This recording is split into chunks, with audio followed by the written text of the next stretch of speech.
Hello friends, स्वागत है आप सभी का मेरे यूट्यूब चैनल शिक्षा कलश में।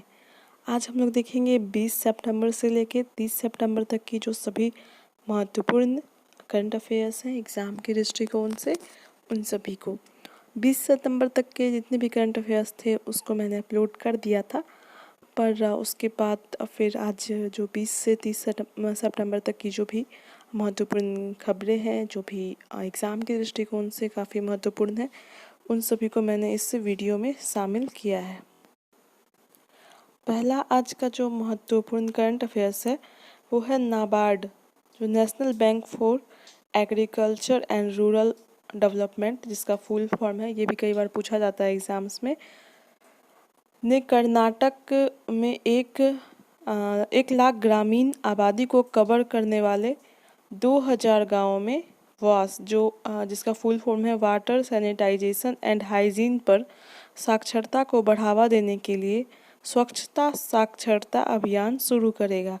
यह अभियान 2 अक्टूबर से शुरू होगा और 26 जनवरी 2021 तक जारी रहेगा।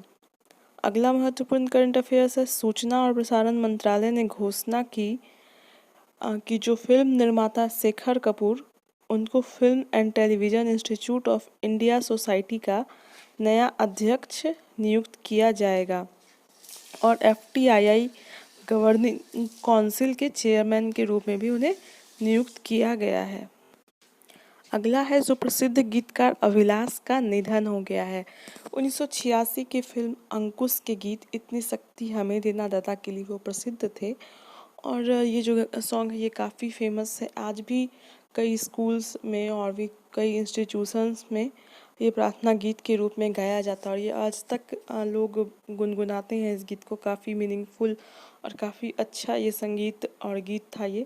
तो उसी के जो गीतकार थे अभिलाष, इसके साथ ही उन्होंने कई सारी हिंदी फिल्में और फिल्मों के गाने लिखे हैं जो काफ़ी सुपरहिट हुई है, तो उनका निधन हो गया है। अगला है, अभिनेता सोनू सूद को आभासी समारोह में 28 सितंबर को संयुक्त राष्ट्र विकास कार्यक्रम की ओर से प्रतिष्ठित एसडीजी अवार्ड से सम्मानित किया गया है। कोरोना के टाइम में जब उन्होंने काफ़ी ज़्यादा हेल्प की है, जो मज़दूर वगैरह थे उनको जो भी परेशानी थी उनकी परेशानियों को दूर करने का उन्होंने काफ़ी प्रयास किया। जो सोशल वर्क उन्होंने किया उस कठिन समय में जब बड़े बड़े लोग सामने नहीं आ रहे थे, तो इसलिए काफ़ी सारे संगठन ने उन्हें सम्मानित किया है। कई सारे संगठन ने उन्हें कई सारे अवार्ड दिए हैं और कई बड़े बड़े ब्रांड्स के वो अब ब्रांड एम्बेसडर बन रहे हैं।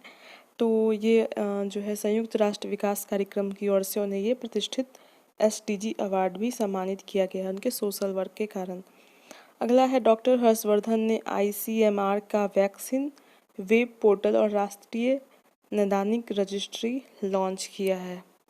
अगला है, आईटीबीपी के महानिदेशक एसएस देसवाल को आतंकवाद निरोधक बल राष्ट्रीय सुरक्षा गार्ड एनएसजी का अतिरिक्त प्रभार दिया गया है। जो कि आईटीबीपी के भी महानिदेशक हैं एसएस देसवाल, उनको जो है एनएसजी का भी अतिरिक्त प्रभार दिया गया क्योंकि उसके जो पहले थे महानिदेशक, उनका जो है 30 सितंबर को उनका आखिरी दिन था, मतलब वो रिटायर करने वाले हैं, तो इसलिए अतिरिक्त प्रभार इन्हें दिया गया है। तो नियुक्ति से संबंधित प्रश्न भी पूछे जाते हैं और नियुक्ति से संबंधित एक वीडियो मैंने जो भी जनवरी से लेकर सितंबर तक के जो महत्वपूर्ण नियुक्तियां थी उनकी वीडियो को मैंने अपलोड किया हुआ है अपने चैनल पर, आप चाहे तो देख सकते हैं। काफ़ी ज़्यादा इम्पोर्टेंट है वो सभी। तो अगला है, पीडी वाघेला को भारतीय दूरसंचार नियामक जो ट्राई है उसके अध्यक्ष के रूप में नियुक्त किया गया। तो जो उसके बाद की नियुक्तियां हैं उनको भी मैं आगे फिर जब वो इकट्ठा मतलब दिसंबर या वगैरह में 3-4 महीना का एक साथ इकट्ठा हो जाएगा तो 50-60 तब फिर अलग से एक वीडियो बनाऊंगी। तब तक करंट अफेयर्स में ये सब इम्पोर्टेंट है। नियुक्तियों से संबंधित जो होती है वर्तमान में उनसे सवाल पूछे जाते हैं, खास करके ये महत्वपूर्ण ऑर्गेनाइजेशंस के। तो भारतीय दूरसंचार नियामक जो ट्राई जिसे कहा जाता है उसके अध्यक्ष के रूप में पीडी वाघेला को नियुक्त किया गया है। अगला है, भारतीय रिजर्व बैंक ने ग्राहक जागरूकता अभियान के लिए बॉलीवुड के मेगा स्टार अमिताभ बच्चन को चुना है। आरबीआई के द्वारा चुना गया है। अगला है उषा मंगेशकर को वर्ष 2021 के लिए ज्ञान साम्राज्ञी लता मंगेशकर पुरस्कार से सम्मानित किया गया है। उषा मंगेशकर को ज्ञान साम्राज्ञी पुरस्कार से सम्मानित किया गया है, जो लता मंगेशकर के नाम पर दिया जाता है 2021 के लिए। अगला है रक्षा मंत्री श्री राजनाथ सिंह ने आईडेक्स इवेंट के दौरान जो डिफेंस इंडिया स्टार्टअप चैलेंज 4 है वो लॉन्च किया है। अगला है भारतीय प्रौद्योगिकी संस्थान मद्रास ने इंटरनेट ऑफ थिंग्स उपकरणों के लिए स्वदेशी माइक्रो प्रोसेसर मॉसिक को सफलतापूर्वक लॉन्च किया है। अगला है माली के अंतरिम राष्ट्रपति बाह नेडो ने पूर्व मालियन विदेश मंत्री डॉक्टर ओने को माली का नया प्रधानमंत्री नियुक्त किया है। विदेशी नाम थोड़े अजीब होते हैं लेकिन याद रखना इम्पोर्टेंट है, चूँकि नई नियुक्तियाँ ये भी है तो पूछे जाते हैं, कई बार पूछा गया है। अगला है हाल ही में अखिल भारतीय फुटबॉल महासंघ पुरस्कार 2019 की घोषणा की गई है, जिसमें भारतीय पुरुष टीम के गोलकीपर गुरप्रीत सिंह संधू ने पुरुष की श्रेणी में 2019-20 प्लेयर ऑफ द ईयर का अवार्ड जीता है। और जो महिला की जो श्रेणी है उसमें हरियाणा से महिला टीम की मिडफील्डर संजू यादव ने ये अवार्ड जीता है प्लेयर ऑफ द ईयर का। अगला है हर वर्ष 27 सितंबर को विश्व पर्यटन दिवस मनाया जाता है। तो पर्यटन दिवस मनाया जाता है, दिवसों से भी काफ़ी इम्पोर्टेंट क्वेश्चन पूछे जाते हैं और पर्यटन दिवस भी कई बार पूछा गया है तो इसलिए इम्पोर्टेंट है, और थीम भी पूछे जाते हैं। तो इस बार का जो पर्यटन दिवस है उसका थीम है पर्यटन और ग्रामीण विकास। अगला है भारतीय रिजर्व बैंक ने घोषणा की है कि वह 1 जनवरी 2021 से चेक ट्रंकेशन सिस्टम के लिए पॉजिटिव पे सिस्टम लॉन्च करेगा। अगला है प्रख्यात अर्थशास्त्री डॉक्टर ईसर जज अहलुवालिया का निधन हो गया है।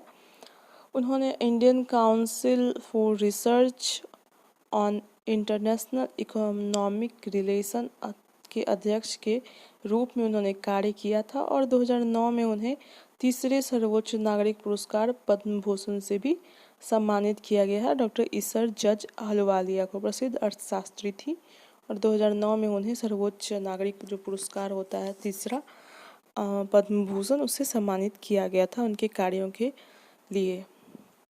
अगला है केंद्रीय मंत्री गृह मंत्री जो है हमारे अमित शाह, उन्होंने डेस्टिनेशन नॉर्थ ईस्ट 2020 उत्सव का उद्घाटन किया है।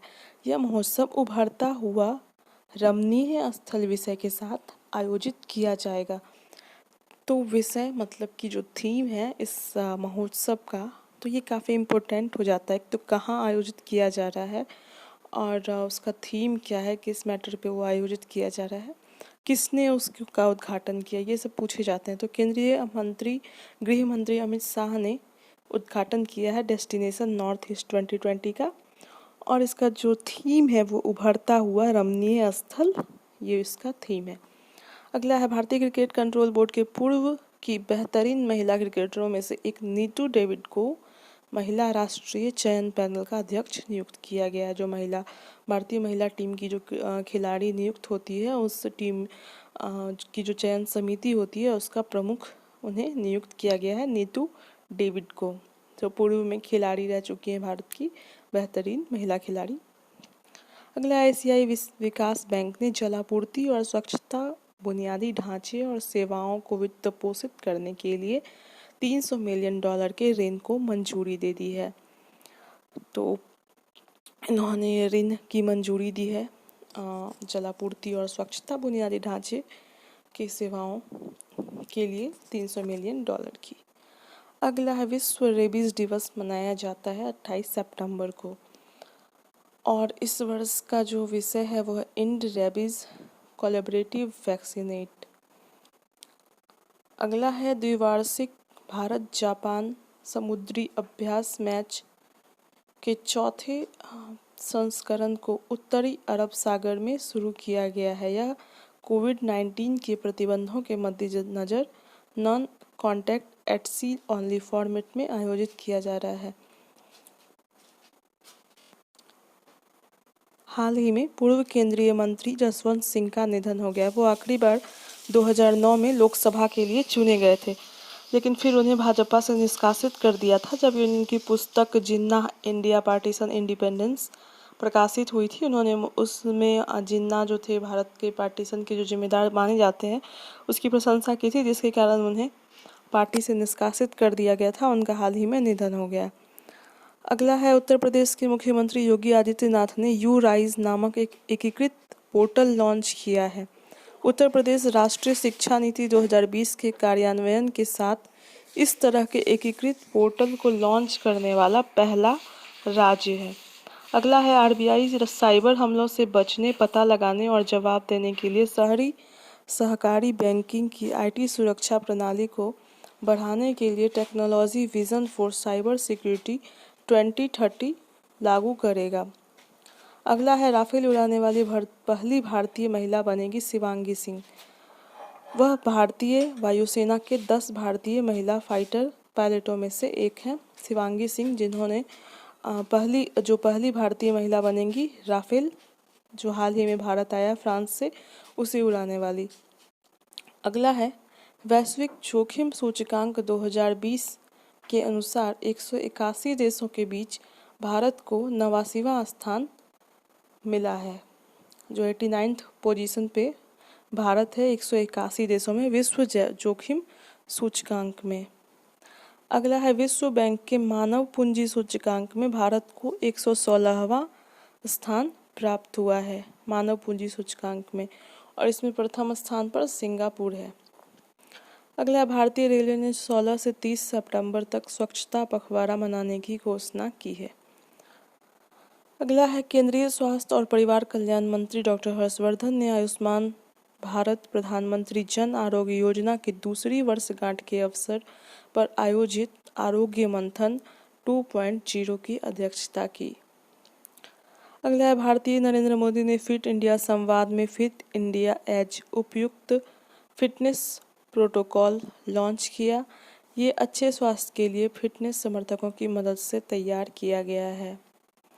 अगला है international festival of India film festival, actually यहाँ होना चाहिए था, फिल्म फेस्टिवल ऑफ इंडिया का 51वां संस्करण गोवा में 16 से 24 जनवरी तक आयोजित किया जाएगा, जो कि आयोजित अभी होने वाला था नवंबर में ही, लेकिन कोविड-19 के चलते जो है इसे जनवरी 2021 में आयोजित किया जा रहा है, जो गोवा में आयोजित होगा। 51वां ये सम्मेलन है, फिल्म फेस्टिवल है, 51वां संस्करण है। पूर्व विद्रोही सैनिक कमांडर इस्माइल तोरोमा को पापुआ न्यू गिनी के एक स्वायत्त क्षेत्र बोगेनविल के राष्ट्रपति के रूप में निर्वाचित किया गया है। अगला है सोमालिया के राष्ट्रपति मोहम्मद अब्दुल्लाही मोहम्मद ने मोहम्मद हुसैन रोबल को सोमालिया के नए प्रधानमंत्री के रूप में नियुक्त किया है। अगला है उत्तराखंड पर्यटन विकास बोर्ड और भारत तिब्बत सीमा पुलिस ने राज्य की टिहरी झील में एडवेंचर खेल गतिविधियों को बढ़ावा देने के लिए एक समझौते पर हस्ताक्षर किया है। उत्तराखंड पर्यटन विकास बोर्ड और भारत तिब्बत सीमा पुलिस ने। तो टिहरी से संबंधित क्वेश्चन पूछे जा सकते हैं। टिहरी बांध कहाँ है, इससे पूछा गया कई बार क्वेश्चन। तो ये उत्तराखंड में है और उत्तराखंड की सरकार ने भारतीय तिब्बत सीमा पुलिस के साथ समझौता किया है एडवेंचर खेल गतिविधियों को बढ़ावा देने के लिए टिहरी झील में। अगला है राजस्थान के मुख्यमंत्री अशोक गहलोत ने राजस्थान राज्य सड़क परिवहन निगम की मोक्ष कलश योजना 2020 नामक जो योजना है उसको मंजूरी दे दी। और इस योजना का उद्देश्य है जो हरिद्वार में जाते हैं लोग अपने प्रियजनों की अस्थियां जो है विसर्जित करने के लिए, तो उसके परिवार के 2 सदस्यों को मुफ्त में जो है हरिद्वार के गंगा तट तक पहुंचाया जाएगा। इसके लिए ये योजना है मोक्ष कलश योजना। ये शिक्षा कलश हमारा चैनल का नाम है, उसे काफ़ी मिलती जुलती योजना है मोक्ष कलश। अगला है भारत और मालदीव द्वारा दोनों देशों के बीच व्यापार को बढ़ावा देने के लिए 21 सितंबर 2020 को पहली बार सीधी कार्गो फेरी सेवा की शुरुआत की गई। और मालवाहक नौका सेवा मालदीव के कुलदुहु फुसी और माले बंदरगाहों को भारत के तूतीकोरिन और कोचिन बंदरगाहों के साथ जोड़ेगी। दोनों के देशों के बीच जो है समुद्री व्यापार को बढ़ावा देने के लिए एक समझौता हुआ है, जिसके तहत जो है मालवाहक जहाज जो है वहाँ के मालदीव से भारत के तूतीकोरिन और कोचीन बंदरगाहों से जो है दोनों जुड़ेंगे व्यापारिक रूप से। अगला, भारतीय कृषि अनुसंधान परिषद द्वारा राष्ट्रीय कृषि उच्च शिक्षा परियोजना के अंतर्गत कृतज्ञ नामक हैकथॉन की योजना बनाई गई है। यह महिला अनुकूल उपकरणों पर विशेष जोर देने के साथ साथ कृषि क्षेत्र में मशीनीकरण को बढ़ावा देने के लिए संभावित प्रौद्योगिकी समाधान को बढ़ावा देने के लिए आयोजित किया गया है। अगला है, केंद्रीय प्रदूषण नियंत्रण बोर्ड ने अपना 46वां स्थापना दिवस मनाया। कब? तो 23 सितंबर को। 23 सितंबर 1974 को इसकी स्थापना की गई थी। देश में पर्यावरण संबंधी शोध, निगरानी, विनियमन और प्रवर्तन के लिए केंद्र सरकार के तकनीकी अंग के रूप में इसकी स्थापना 1974 को की गई थी। 23 सितंबर को तो उन्होंने अपना 46वां स्थापना दिवस मनाया है कुछ दिनों पहले। एसर इंडिया ने अभिनेता सोनू सूद को अपना ब्रांड एम्बेसडर बनाया है। अभी वो काफ़ी फेमस रहे हैं तो काफ़ी सारे ब्रांड उन्हें अपना जो है वो अपना ब्रांड एम्बेसडर बना रहे हैं। काफ़ी उन्होंने अच्छा काम किया है कोरोना के दौरान, जब काफ़ी बड़े बड़े लोग घरों में डर से बैठे हुए थे तो सोनू सूद आगे आए थे और गरीबों की और जो घर जाने वाले मजदूरों थी उसकी उन्होंने काफ़ी हेल्प की। और अभी तक वो जो भी उनके पास मदद के लिए पहुंचता है तो वो उसकी हेल्प करते हैं। काफ़ी उनका एक पॉजिटिव चेहरा नज़र आया है इस कोरोना महामारी के दौरान। अगला है, 21 सितंबर को विश्व स्तर पर अंतर्राष्ट्रीय शांति दिवस मनाया गया। 21 सितंबर को मनाया जाता है हर वर्ष अंतर्राष्ट्रीय शांति दिवस, और साथ ही विश्व अल्जाइमर दिवस भी मनाया जाता है। तो ये भी काफ़ी इम्पोर्टेंट है, पूछा जाता है कई बार एग्जाम्स में। उसके बाद है 26 सितंबर को मनाया जाता है विश्व पर्यावरण स्वास्थ्य दिवस। पर्यावरण आजकल बहुत बड़ी समस्या है, तो उसी से निपटने के लिए उसी से संबंधित जागरूकता फैलाने के लिए इस दिवस को मनाया जाता है, पर्यावरण स्वास्थ्य दिवस को 26 सितंबर को।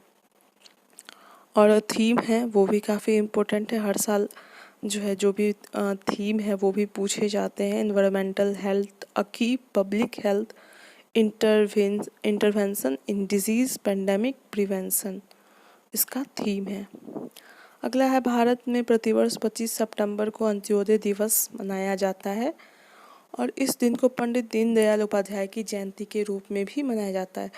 तो जिस दीनदयाल उपाध्याय जो है उनकी जयंती है 25 सितंबर को, उसी दिन अंत्योदय दिवस के रूप में मनाया जाता है। तब जब 2014 को जब भाजपा की सरकार बनी थी तो नरेंद्र मोदी ने इस दिन को अंत्योदय दिवस के रूप में मनाने की घोषणा की थी।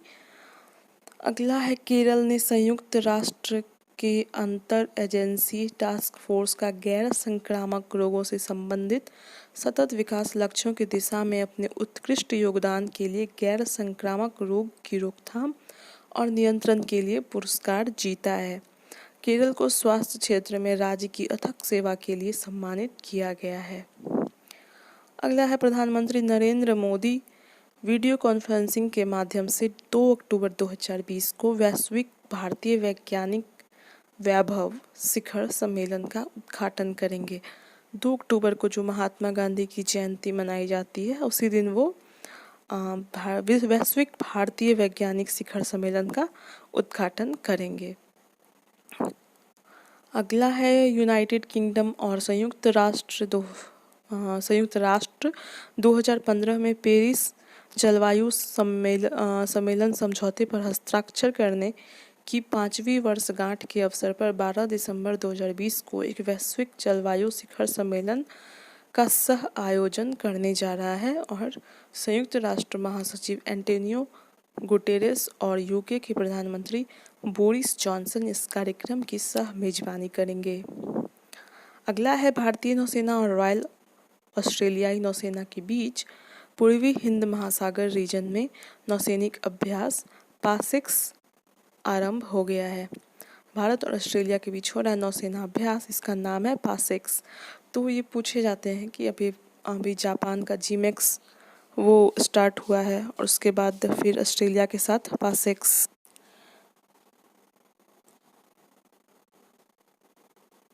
अगला है पूर्व रिसर्च और एनालिसिस विंग रॉ के प्रमुख अनिल धस्माना को राष्ट्रीय तकनीकी अनुसंधान संगठन का प्रमुख नियुक्त किया गया है। जो रॉ के प्रमुख थे पहले अनिल धस्माना, उनको राष्ट्रीय तकनीकी अनुसंधान संगठन का प्रमुख नियुक्त किया गया है अभी फिलहाल। तो अगला है कि मंत्रिमंडल की नियुक्ति समिति ने अंतर्राष्ट्रीय मुद्रा कोष के वाशिंगटन में कार्यकारी निदेशक के सलाहकार के रूप में सीमांचला डैश को नियुक्त करने के प्रस्ताव को मंजूरी दे दी है। अगला है राष्ट्रपति श्री रामनाथ कोविंद ने उच्च शिक्षा में राष्ट्रीय शिक्षा नीति 2020 कार्यान्वयन पर विजिटर सम्मेलन का वर्चुअली उद्घाटन किया। अगला है टाइम मैगजीन ने 2020 के प्रभावशाली लोगों की सूची जारी की है। 100 लोगों की सूची जारी की है, जिसमें नरेंद्र मोदी एकमात्र राजनेता हैं।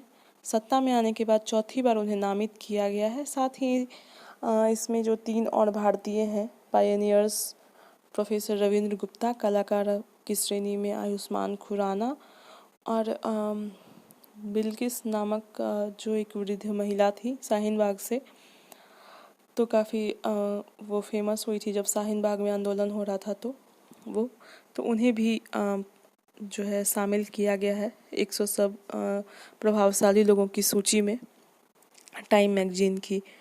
अगला है प्रधानमंत्री नरेंद्र मोदी को चिकित्सा शिक्षा के लिए वर्ष 2020 के आईजी नोबेल पुरस्कार के लिए चुना गया है और मोदी जी इस पुरस्कार से सम्मानित होने वाले दूसरे भारतीय प्रधानमंत्री हैं। इससे पहले 1998 में आदरणीय अटल बिहारी वाजपेयी जी को यह सम्मान दिया गया था, ये जो आईजी नोबेल पुरस्कार है।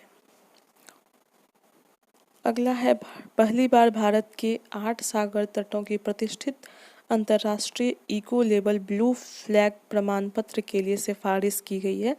इन समुद्र तटों का चयन प्रख्यात पर्यावरणविद और वैज्ञानिकों से बने एक स्वतंत्र राष्ट्रीय जूरी द्वारा किया गया था। ब्लू फ्लैग प्रमाण के लिए चुने गए 8 समुद्र तट जो है वह है गुजरात का शिवराजपुर तट, दमन एवं दीव का घोघला तट, कर्नाटक का कासरगोड बीच, कर्नाटक का ही एक पदुबिद्री बीच, केरल का कप्पर बीच, आंध्र प्रदेश का रूसी कोंडा बीच, उड़ीसा का गोल्डन बीच, अंडमान निकोबार का राधानगर बीच। इन सभी को जो है अंतर्राष्ट्रीय इको लेवल ब्लू फ्लैग प्रमाण पत्र के लिए जो सिफारिश की गई है उसमें शामिल किया गया है इन 8 सागर तटों को।